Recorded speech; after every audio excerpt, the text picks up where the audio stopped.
Kwento ko lang pala yung about dun sa pagtutulak ko, no? Kung paano ako natuto. Alright, pick up tayo dito sa Mansfield, no? Ano pala tayo ngayon na Grab Express. Ayun, pwede na yun. Undrop natin Trinity Bet Animal Center.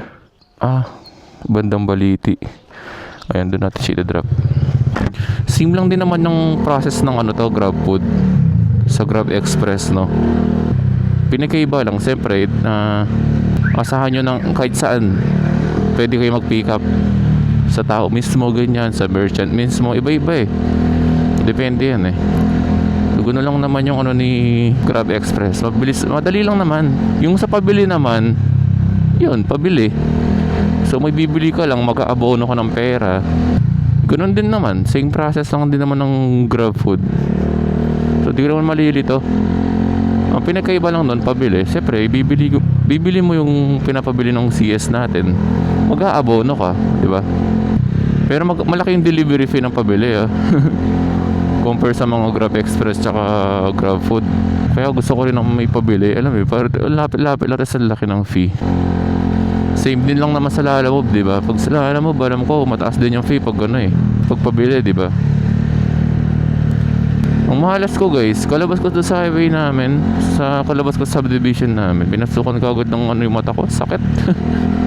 So ang tagal ko, siguro bagal ko pumunta dito kasi nga nakapikit yung isang mata ko, sakit eh. Kainis, sana pala agad ko na tinakpan yung helmet ko. Maliliit na insekto pumasok sa mata ko, sobrang sakit. Parang mabubulag na ako eh. Oo, no. Kwento ko lang pala yung about dun sa pagtutulak ko, no? Kung paano ako natuto. Tsaka paano ko ba siya ginagawa. Yan. Yung sa pagtutulak ko naman, natuto lang naman din ako niyan. Yan, kakatulak ko sa nakikita ko sa daan sa mga nasisiraan.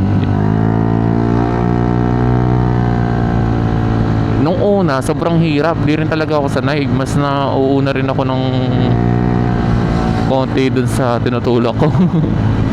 Kasi ang hirap. Hindi pa masyadong sanay yung binti ko nun. Hanggang nasanay na ako talaga kasi simulang nagmamaksim pa lang ako, meron na akong tinutulak na mga nasisiraan sa daan. Hanggang nasanay na ako, kaya nagiging basic na lang sa akin kasi halos palagi din kasi ako nagtutulak guys, kahit di pa ako nag-vlog. Basta pag may nakita kasi ako sa daan na alam mo yun, nagtutulak, sinasabay ko na tsaka tinutulungan ko talaga.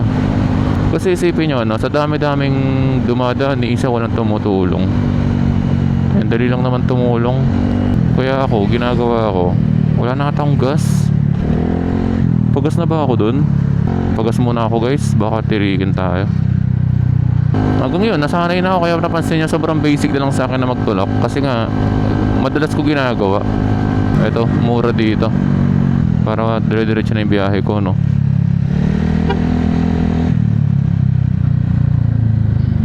$100 full tank. Premium 100 lang. Yun, okay na.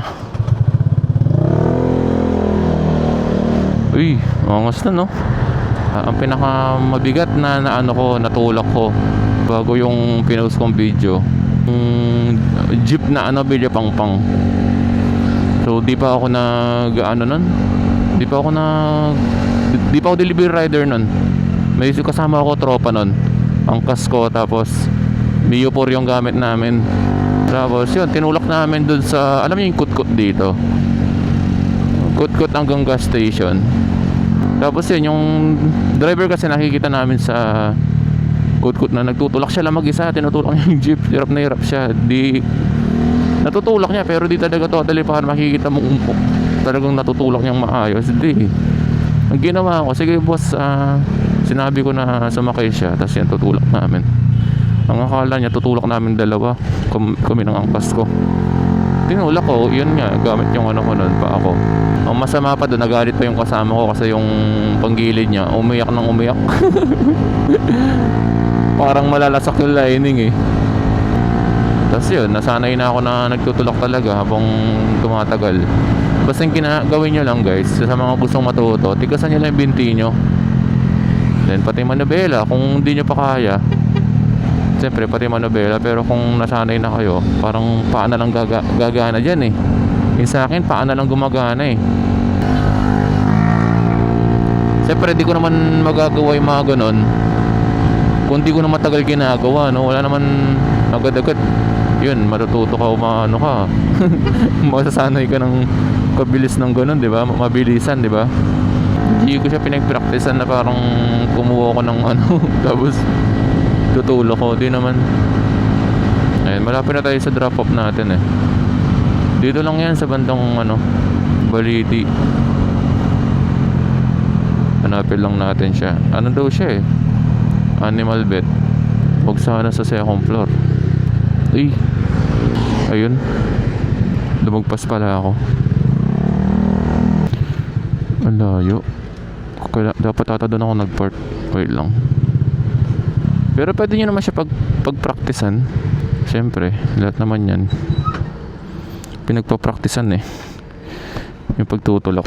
Wag lang yung pagtutulak na ano illegal Delikado tayo dun. Basta yung pagtulak nyo, yung legal. Okay na po ito. Kay Doc Roland. Eto sir, picturean ko lang din. Yes sir, thank you po. Oo, thank you. Yun, okay na, na-drop na natin. So, same process lang sa Grab Food, no? Picture, tapos yun, drop. So, ganoon lang naman siya ka-basic sa, ano, Grab Express. Hanap na lang tayo ulit booking yan. Balik tayo sa Talabastagan. So, yun lang nga. Sanay lang talaga. Pag nasanay ka naman, basic na lang din yan. So, yun guys. Dito ko na tatapusin yung video natin. So, maraming salamat sa inyo. Yun, ingat kayo lagi and ride safe and God bless.